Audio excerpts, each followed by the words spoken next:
What if one of the foods you eat, because you think it's good for your heart, is actually working against your blood sugar and your metabolism? And you never noticed. It doesn't look unhealthy. It shows up at breakfast, sits next to your coffee, fills out your lunch sandwich. The package says whole grain, low fat, natural, healthy. When you think about foods that hurt your heart, you picture candy, fried food, sugary drinks. This one looks nothing like that. You may have eaten it for years, thinking it was the smart choice. One bite won't hurt you, but eat it every day. If it's highly processed, low in fiber, easy to overeat, and things like blood sugar, insulin resistance, blood pressure, and belly fat can quietly shift over time. You won't feel it happening. That's the problem. So before you assume your diet protects your heart just because you skip the obvious junk food, ask yourself this: what does this food look like before it reaches your plate? How processed is it? Really? Because next, we're going to look at why something that looks healthy on the outside can trigger a very different response inside your body. A heart attack is rarely caused by one food. It builds. High blood pressure, cholesterol, inactivity, belly fat, poor blood sugar control, all stacking over years. Sometimes plaque in an artery wall becomes unstable, ruptures, and a clot cuts off blood flow. That's the event. But it's the buildup that matters. So where does our mystery food fit in? It won't create plaque on its own, but eaten daily, it can make it harder to manage blood sugar and weight, the things that quietly raise risk, and it's disguised well. Whole grain, low fat, high fiber, but those words don't tell you how the food was actually made.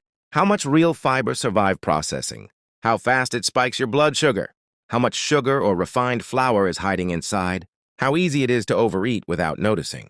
Two products can carry the same healthy label and do completely different things in your body. So the real question isn't, does the package say healthy? It's, what happens to this food before it reaches my plate and to my body after? This isn't some rare ingredient. It's something ordinary, something you've probably eaten today. So what is it? It's bread. Specifically, packaged bread, the kind labeled whole grain, multigrain, low fat. Not all bread is guilty here. I'm not telling you to fear every slice. The concern is highly processed bread, refined flour, added sugar, barely any real fiber, easy to eat fast and in large amounts. One slice won't hurt your heart, but eat it daily, and it can spike your blood sugar again and again, and make weight and metabolic health harder to manage. Here's the trap. Whole grain on the front doesn't tell you how processed the whole product is, or how much fiber actually made it into your slice. So don't ask, does it say whole grain? Ask, what's actually in this loaf? Two loaves can look identical and be nutritionally worlds apart. And bread isn't a once-a-week food for most people. It's breakfast, lunch, dinner. The pattern is what counts, not the single slice. So don't panic.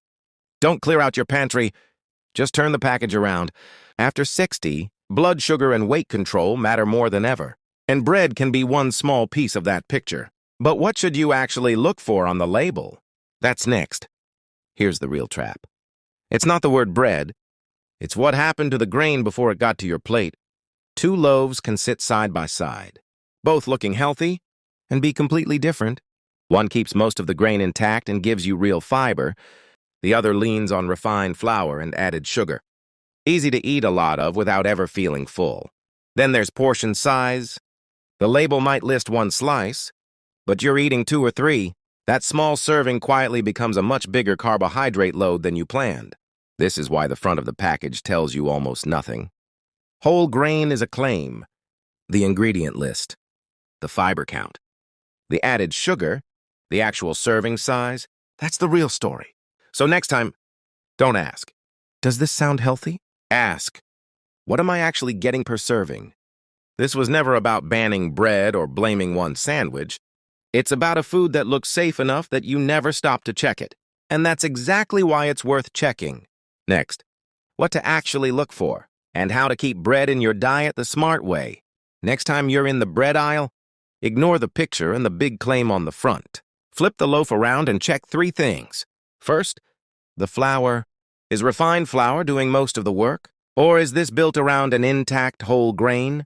Second, fiber. A real whole grain bread should give you a meaningful amount per serving because fiber slows digestion and helps you feel full. Third, added sugar. Bread doesn't need to be sweet. And a wall of health claims doesn't erase what's actually inside. One more thing. Portion. Even good bread is still carbs. A couple of slices with protein and vegetables is a very different meal than 4 slices on their own. Bread isn't forbidden after 60. It's just not one single food.